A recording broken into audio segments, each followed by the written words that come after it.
Good morning, everybody. My name is Seth. I'm one of the pastors on staff. I get to teach the Bible this morning. Today we are ending our sermon series in the book of Genesis, which means that some of you might be asking the question, what's up next? And so here's what's up next. Next week, Luke is preaching a one-off sermon on bold faith and bold living and what it might mean for us as a church. This is something that has been cooking in him a while, and he's going to bring that next week about how we want to be as a church, how we want to follow Christ as a church, and it's going to be a bit of a family development message next week, so that's coming next week. And then after that, we're doing an 8-week series called Lies About Love, which is all about relationships, not just romantic ones, but relationships broadly understood. So that's where we're going the next chunk of time. After that, we're going to do the book of Job pretty quickly, like in about 3 or 4 weeks. And then we're going to do Luke for a very long time, the book of Luke. So that's where we're going for about the next year and a half. So head up on that. Now you know where we're going. But today I'm landing the plane on the book of Genesis. This is the idea here, as Luke's been talking about the last few weeks, about how we're like looking at this mini-series on Netflix and how these are different episodes in the same plot line. And this sermon today is not just the season finale, but it's the series finale. It's been about 5 seasons on this series called Genesis, and today's the final piece, and it's going to resolve all of the plot lines, not just for this Joseph story, but also for the whole of the book of Genesis. My wife and I have this pretty fun routine. We put the kids to bed, debrief our day, and then we watch some show that takes, 15 to 40 minutes or until we are going to go to sleep at like 9 because we're nerds. And so, but we've been watching this show lately, and it's been a total dud. It stinks. The characters aren't good. It doesn't move quickly enough.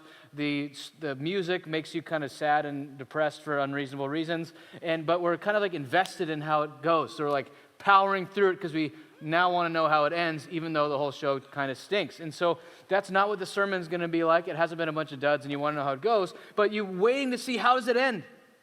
Where's the resolution? Because this story, going back to Genesis 12, has been a mess. All this chaos. All these chapters where it seems like God is silent. God is blessing the nations through these corrupt, deviant, deceitful fools. What's God going on here? What's going on? What's the deal? What's the plan? Is it chaos? Is there order? Is God in control? Is he just hands off the wheels? What's the deal here? And today we're going to look at that. And so there's really kind of 5 sections to this story. Genesis 47 is really about working. We're going to get there. The next couple sections, you can go to the next few slides. We're going to talk about working. And we're going to talk about blessing, which is the longest section in this book. It's almost a long section in today's sermon. It's 2 whole chapters about Jacob blessing his descendants. Then there's a section on grieving after Jacob dies, a section on forgiveness, which is going to be really important for us. And then this final verse, or this kind of capstone verse, that's about God weaving world history. In particular, what is the relationship between human responsibility and divine sovereignty as we're writing the stories of our lives? So let me pray, and then we'll walk through these 5 chunks. Holy Spirit, I pray that you'll be obviously active, help me be accurate, help our ears and hearts be tuned to what you have to hear from us, and help us see your hand at work in these stories. In your name we pray. Amen. Amen. The first section here is on working. Joseph is working. He's showing himself again to be a highly prudent head of state. He's incredibly wise. And so there's another famine in the land. And so the people come to Egypt and they're going, hey, we ran out of money. Can you help us? And he says, sure, give me your livestock and we'll give you food. This is kind of basic exchange of goods and services. They say, thank you for helping us survive the famine. Then they come back a year later and they say, we ran out of that too. Can you help us again? We have nothing but our land and our bodies. And so they enter into this indentured servitude, becoming citizens of Egypt. And Joseph makes up something that has been haunting to us ever since. It's called the income tax. We see that in Genesis 47, verse 24. In the harvest you shall give a fifth to Pharaoh. Flat tax, 20%. 4/5 shall be your own. And instead of saying taxation is theft, how dare you, they say, thank you, you've saved our lives, because we're going to starve to death. We'd rather pay taxes than starve to death. And so what happens in chapter 47, 27, is after they basically give all their land, all the rights over to Pharaoh, because they're going to starve to death, and then it's like, you can continue to live and work on 4/5, so you'd have to pay us 20%. Israel moves all the way to Egypt to settle there. And chapter 47, 27 says, thus Israel settled in the land of Egypt? Now that question is there because the Israelites who are reading this book, the first readers, they've just been slaves in Egypt for 400 years. They're coming out of slavery, and a burning question in their minds is, how did we all end up as slaves in Egypt? Now, we learned a couple chapters ago that the first Jew got to Egypt because they sold him into slavery to Egypt, but the rest of everybody else came because they were starving to death, and they needed something, and so they all moved to Egypt to be provided for by Joseph's abundance and provision. And so they had this burning question, how did we all get here? And this is how you all got here. You came of your own free choice. I feel like I ask myself that question at the end of the night when I'm doing bedtime and everyone's having a tantrum, including myself. There's going like, what did we do wrong today that made this so hard? And sometimes you get an answer, and sometimes you just get to rinse and repeat and do it again tomorrow. But the next section we get here is after we figure out how Israel got to Egypt, is now Jacob is going to have his last living will and testament. He's going to, before he passes away, recognizing about to pass away, he's going to get his affairs in order, which includes him blessing and being blessed. Jacob, in chapter 47, verse 29, says, it came near that Israel was going to die. Israel's his new name. Jacob's his name. He calls on Joseph and says, now if I found favor in your sight, please don't bury me in Egypt. Bury me in the land of my fathers. Swear it to me. And his son says, yes, I swear it to you. So he's getting his affairs in order. And as soon as he gets it squared away where he's going to be buried, then he starts doing this blessing thing. And all of 48 and 49 are long-form records of the blessings that Jacob gives to his grandkids and to his sons. Now, I'm not going to teach you all those specifically one by one, but I do want to just highlight the significance of how these play out. The way that section ends is chapter 49, verse 28. I'm going to read that one, and then I'm going to comment on it. All these are the 12 tribes of Israel. So he blesses his 12 sons, who will then become 12 tribes, and says, this is what the Father said to them as he blessed them, blessing each with a blessing suitable to him. These are personalized words of life that Jacob is giving to his kids. And he's giving them not just generic words, but suitable words. He is seeing the personalities of his kids. He's praying on behalf of his kids. And then he's blessing them in a way that's suitable and fitting to them. Like I think about, I have 2 kids, and they're 4 and 2, and I'm seeing their personalities develop. Especially, my 2-year-old, Livy, I could talk about her in 2 ways, right? I could say she's going to be a successful lawyer. Or I could say she's argumentative and defiant. Those are both observing the same type of thing, but one of those is language of blessing, one of those is language of cursing. But it requires me to see here. If I said she's going to be a great painter one day, that'd be called probably lying. That she didn't have that. I haven't seen it yet. She's young. There's a lot of time to tell. But the whole point is to see and offer words of blessing that fit the person. Jacob is prayerful. He's thoughtful. And even though he has 12 kids, he's shockingly in tune with how they all operate, what they think, and what they're like. And you can kind of, obviously imperfectly predict the future on what your kids are going to be like. My mom tells me what you're like now is the exact same as what you're like when you were 4, except for more vocabulary. I'm like, okay, hopefully that's kind of true. But that's kind of true how she's seen all of her kids. And that will probably be true for us as well. I think there's kind of this joke around all the people that are my age, who have kids my age. And it's well, she's the second, so she gets half the attention, and then you kind of factor it out.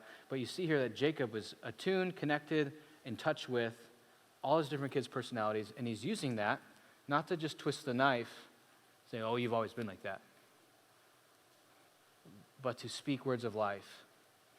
And then as he's preparing to die, he goes to the place of his forefathers, worships the Lord. And if you want a picture of what you hope a good and meaningful last few days, weeks, months of your life will be, that if you go out worshiping and blessing, you're going out well.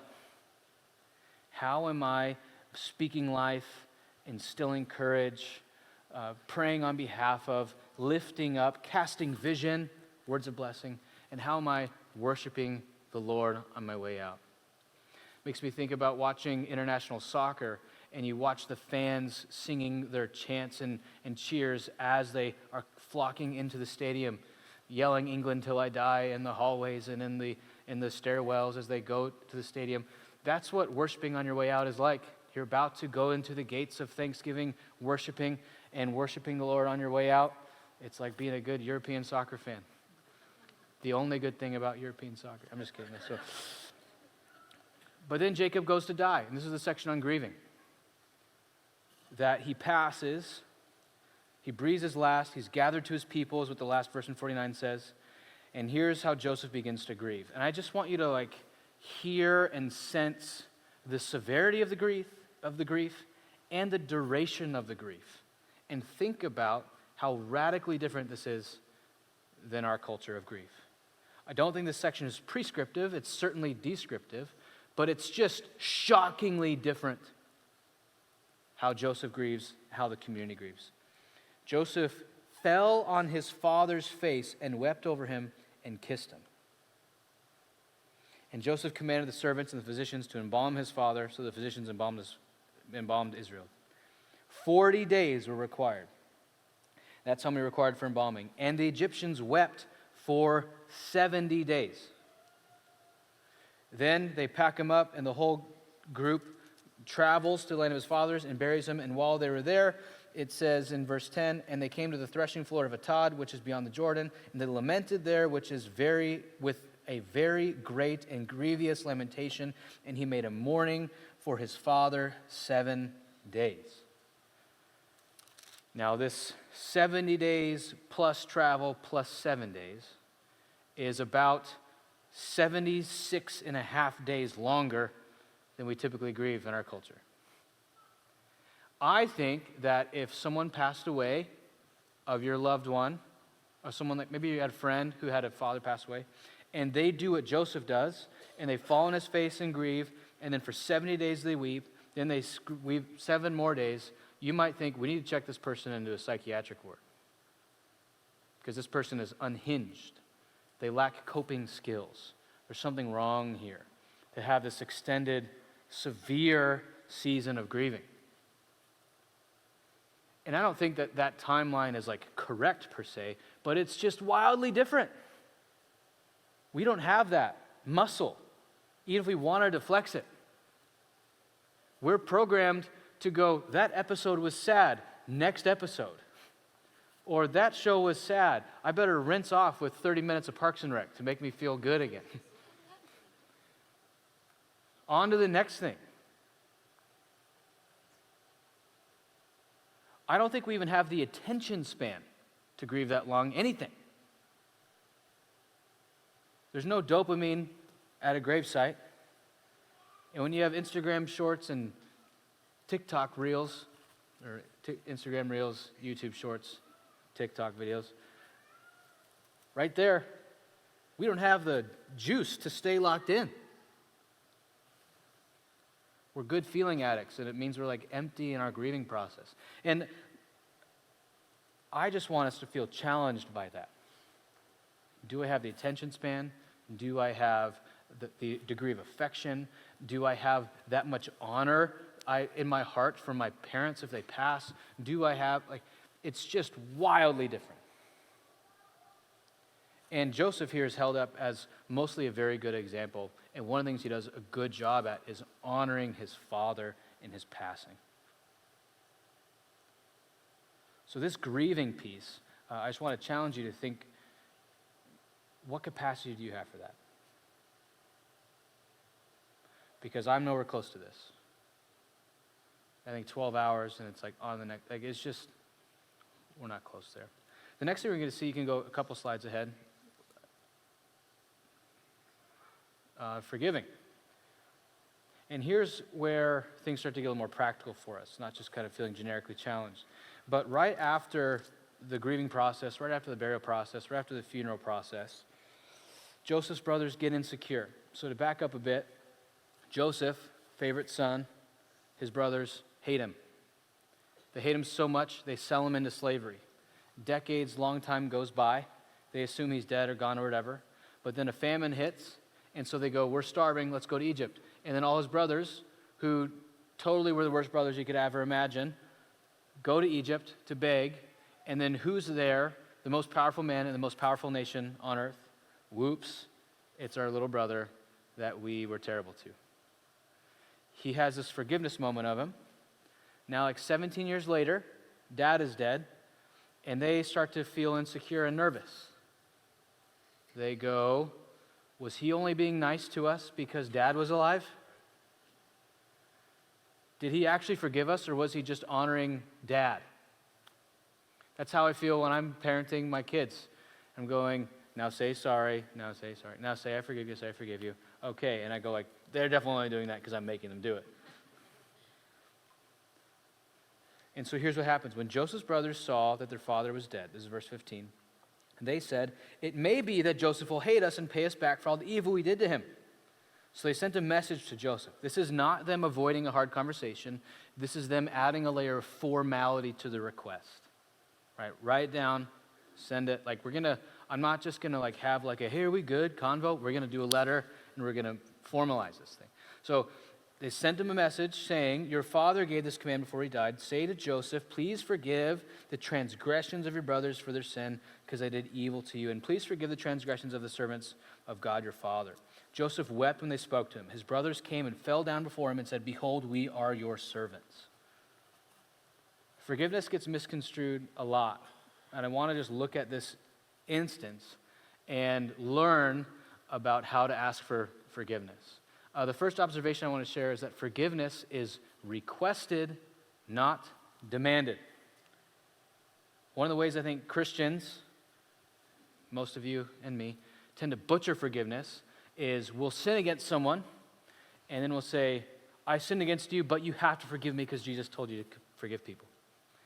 Demanding or presuming or expecting forgiveness.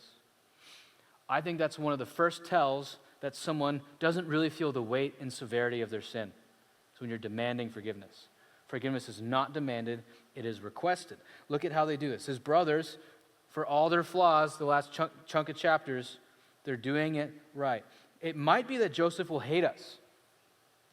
Not because he's vindictive and a hateful person and struggles with unforgiveness, but because he might pay us back. That's called doing justice, eye for an eye. He might do eye for an eye on us for all the evil we did to him. There's this presumption that if he pays us back, that would be fair. It would totally stink, but it would be fair. They're not approaching Joseph feeling entitled to forgiveness or expecting it or demanding it, but they're saying, please, forgive us. Your father gave us this command. Please forgive the transgression, your brothers, and their sin because of the evil they did to you. They're not minimizing it. If they were demanding forgiveness, they'd be minimizing it. Here, they're calling it evil, boundary crossing, rebellion, sin. That's transgression. It's violation of a boundary, going across. We crossed the line. We sinned against God. We did evil against you. What they don't say is the magic word if, which makes all ask for forgiveness bogus. Joseph, we are sorry if your feelings were hurt. It's called a non-apology. We are sorry if we sold you into slavery. We are sorry if this has been a hard 20 years for you. We are sorry if. They're not doing if, they're saying that they did. Demanding forgiveness, not a good look for forgiveness. Using the word if in an apology, not a good look for forgiveness. And they're certainly not minimizing it or making light of it or expecting that he's gotten over it. They're owning the impact, they're owning the effect, they're owning the result. They're saying it's all our fault. No minimization is happening here. So if you ever find yourself in a position where you need to ask for forgiveness, apologize. If you're tempted to shove an if in there, that's a way of minimizing, deflecting. Right, saying, I'm sorry if your feelings were hurt.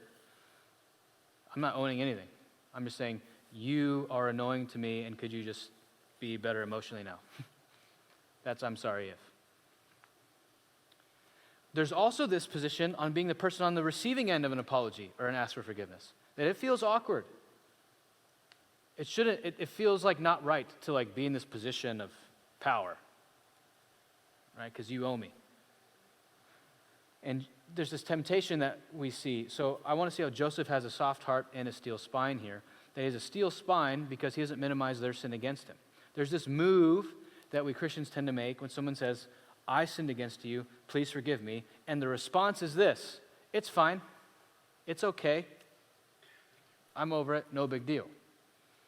That we minimize the way we've been sinned against because we just kind of want this awkward conversation to be over.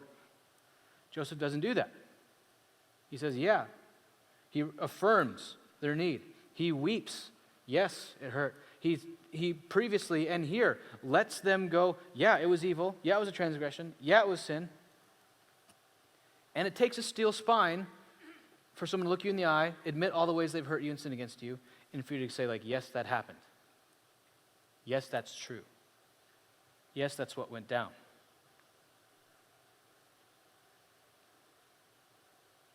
We have an instinct to minimize even when we're the ones sinned against. It's fine, it's okay. We don't want to do that. But then he also has this soft heart. And that, I think, comes from really understanding that God is the judge, that your judge is God. Joseph said to them, do not fear, for am I in the place of God? You know, there's kind of a move people make where they say, oh, only God can judge me. And I want you to know, one, that's true. Two, that's not actually comforting. The one who does not buy any of your rationalizing, self-justifying excuses, the ones that maybe you even believe, who sees to your heart, who can see the mix of good and bad intentions and all of your even good choices, the one who knows all, sees all. When Joseph says, am I in the place of God, what he's getting at is, I don't know all, I don't see all. Not only do I not know the full perspective of what was happening when you're sinning against me, I don't even know with certainty or any measure of like clear-headedness whether you're being legitimately repentant right now. You might just be manipulating me and lying, and guess what? I'm not in the place of God. What Joseph's also getting at in that phrase is understanding that when you understand that God is the judge, your capacity to feel smug and superior goes way down. Sometimes what happens when we're sinned against is we use it as like we're gaining cards to play later. You know, you were 10 minutes late. Well, guess what? Next time I'm 10 minutes late, boom, you were 10 minutes late first. Joseph could say, that's fine, I'm selling you guys into slavery. You know why? Because you did it first. It's toddler negotiation. She grabbed it first. I have to say all the time, I don't care. Just don't grab from your sister. That Joseph is not using their sin against them as leverage to be played later. Well, you owe me one. Well, eye for an eye. Saying God's a judge. He also understands that God being the judge means that he is also a beggar at the table of grace. That sometimes when we're sinned against, or when people sin, we can get into that, I would never. Or can you believe it? I would do that, but I would not do that. And it becomes this kind of ego-inflating, nobody ever plans on becoming a smug, self-righteous person who's judgmental and difficult to be around. Nobody ever plans on that. But sometimes we find ourselves there. And it's because we've lost sight of the fact that God is judge and that we need mercy just like everybody else. That's not to say that all sin is equally damaging, right? Selling someone into slavery, a lot worse than judging someone in your heart as far as damage goes. But it's all equally damning in the fact that God needs to forgive you for every single kind of sin. And Joseph isn't letting his brother's sin lead to this smug place. He's still weeping. He still has a soft heart. He understands that God's grace is good enough for their sin too. That the same grace that covers my sin, covers your sin. The question we have to ask as a church is, will we have it in our hearts and souls to be that type of forgiving person when that happens? Will we be able to be like Joseph, who doesn't become smug when sinned against, but has a broken heart for the sinner who's causing, like their own guilt sometimes causes suffering for them? When we need to ask for forgiveness, will we be demanding and presumptive, or will we have the humility to say, please forgive me? It's the same with the Lord. We don't presume on God's grace. We don't demand forgiveness. We ask for it. He's faithful and just that when we confess our sins, he will forgive. But we don't come to him saying, Jesus, you died on the cross, so you owe me forgiveness. That's not how this works. That's not the relational environment that we're trying to incubate here. He always says yes when we ask. But we don't want to start presuming on his grace or acting like we are owed his grace. That's like the opposite of how this works. The next section we get is an instruction to the question that haunts everybody. You talk about it in your English lit class in high school, Philosophy 101 at Arizona State University, doctoral seminars for people getting PhDs in systematic theology, the question of free will and divine sovereignty. How do they go hand in hand? How does it work together? Do we make free choices? Is God in control? Or are choices an illusion? Or is God out of control? Which one is it? And this text addresses that and maintains a mystery. Genesis 50, verse 20. As for you, you meant evil against me, but God meant it for good. The word meant there, the same two words. This is what we get this idea called the doctrine of concurrence.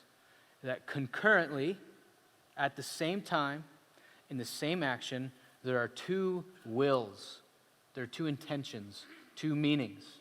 That humans here truly intended evil, and the same thing, God intended that action for good. Mean, intend.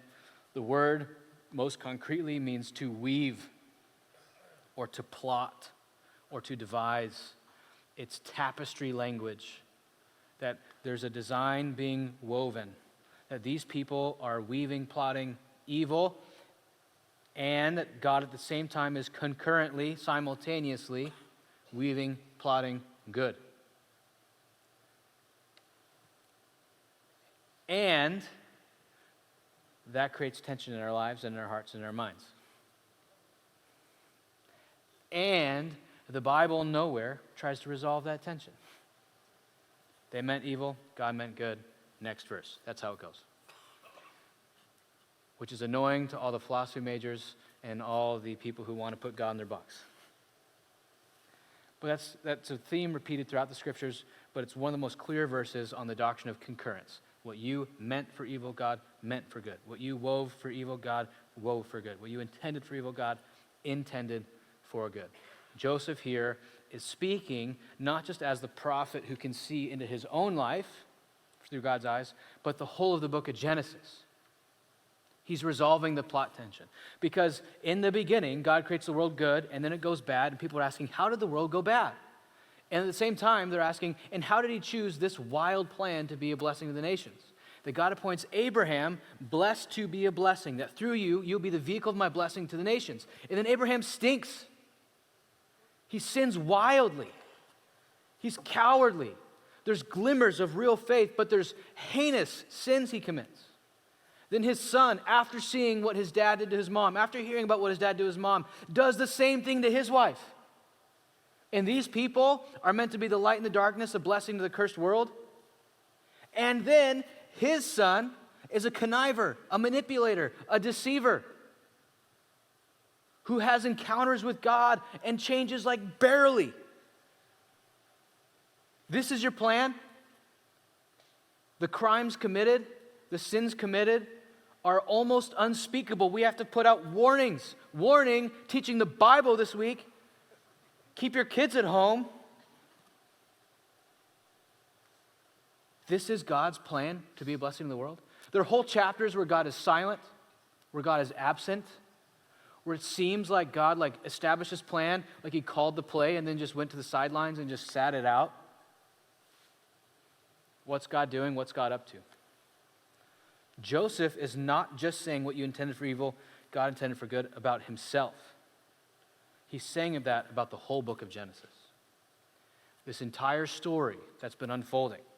These people are truly doing evil and are responsible for their evil choices, and God is writing this magnificent story of blessing and grace through a broken people at the same time. It's not what you meant for evil, God cleaned up your mess and made the best out of your mistakes. What you meant, God meant. What you're weaving, God is weaving. Do we have the eyes of faith to see that what God might be doing, even in the chapters where he's silent, in the chapters where we don't know where the story is going, in the sections where it feels like all is lost, where it feels like God's hands are off the wheel, where it feels like chaos is winning, do we believe that what God meant for good, other people might mean for evil? Now, understand this. This in no way absolves people of the responsibility for doing evil. It in no way means that the evil wasn't truly evil. This isn't positive spin. This is the mystery of divine absolute sovereignty, the author of history, working through the free choices that people make. Nowhere does the Bible ever use human sin or minimize human sin as going like, well, guess God wanted it to happen. No, evil's always evil. It's gross. God hates it. He's against it. And mysteriously at the same time, he's intending our stories to bring about good. Now, you think that Joseph, when he's in the pit about to be sold to slavery, if someone came from Genesis 50 in the future and whispered in Joseph's ear, hey, Joseph, God's intending this for good. Think that would comfort Joseph in the pit? I really doubt it. I bet he says, well, how about he intends me to get out of this and not sold into slavery? That sounds nice. You think when Joseph's the only Jew in Egypt, being oppressed and abused, being lied about, stuck into the pit of the jail in Egypt, that if someone came and said, hey, Joseph, God's intending this for good, think that's comforting to him? I don't think so. I think he's probably aware of God's presence and is going, this is a mystery, what's going on? How could God let this happen? But this also shouldn't be used as a device to minimize the effect of evil on people. Meaning we're not trying to just throw this as a balm on people's suffering to say, now your suffering's less real. But nonetheless, after the story, Joseph can look back with hindsight and see what God was doing because the Spirit helps him see. This is where the language of tapestry comes in. That if you're weaving a tapestry, I like to imagine that there's this gigantic tapestry over the whole earth. And we look up and we see the bottom of the rug. It's a bunch of knots. It's ugly. The patterns don't make sense. We can't really see where it's going. It's untrimmed. It feels chaotic. But then these moments where God gives you his perspective and you see the tapestry from the right side. And you see the picture, and you see the story, and you see the unfolding, and you see what God has been weaving. And Joseph gets that decade and decade and decade and decade and decade after he's sold into slavery. Do we have the type of patience? Do we have the type of faith to ask the question, what might God be doing in the midst of blank? Sometimes you get to see how God is working in the midst of evil and suffering really fast. Probably the most important time we ever see it in world history is in the murdering of Jesus. The worst thing ever. Worse than what happened to Joseph is what happened to Jesus. The truly innocent one who left his throne in heaven to take on the form of a human, born of a virgin, sinless life, betrayed, false trial, hung out, crucified, murdered, tortured. The murdering of God is the worst thing in history ever, period. And that time the tapestry turns over 3 days later. Because he rises from the dead, accomplishes salvation, works all things according to the counsel of his will. And we see how God might use evil for good in the crucifixion of Jesus and in the betrayal of Joseph. Do we think God might use evil for good in our lives? This is the way the early church understood concurrence in making sense of the crucifixion of Jesus. Acts chapter 2, Peter says this, Jesus, delivered up to be crucified according to the definite plan, could be translated plot or scheme, and foreknowledge of God, you crucified and killed by the hands of lawless men, saying, you lawless God murderers are responsible for your evil, and it was God's plan and foreknowledge. One page later, the believers are praying. Peter's helping pray. He says, truly in this city, you, Lord, gathered together people against your holy servant Jesus, whom you anointed, Herod and Pontius Pilate, along with whom the Gentiles and the peoples of Israel, to do what your hand had predestined to take place. Acts 2 and Acts 4, Jesus is predestined to die, and the people who killed him are evil and lawless. If you want that to resolve, if you want that tension to go away, the Bible nowhere resolves that tension. People are responsible. Nothing is outside of God's control. And that creates tension in our heart and in our lives. But this is the way God operates. And I hope that we can look at the story of Genesis, look at the story of Joseph, and hear Joseph's words that what humans intend for evil, God intends for good. And while that creates tension, that would create faith in us and give us the eyes to see and the heart to pray, that we might ask, Lord, what are you doing? Help me see it. Please turn over the tapestry. Let me pray.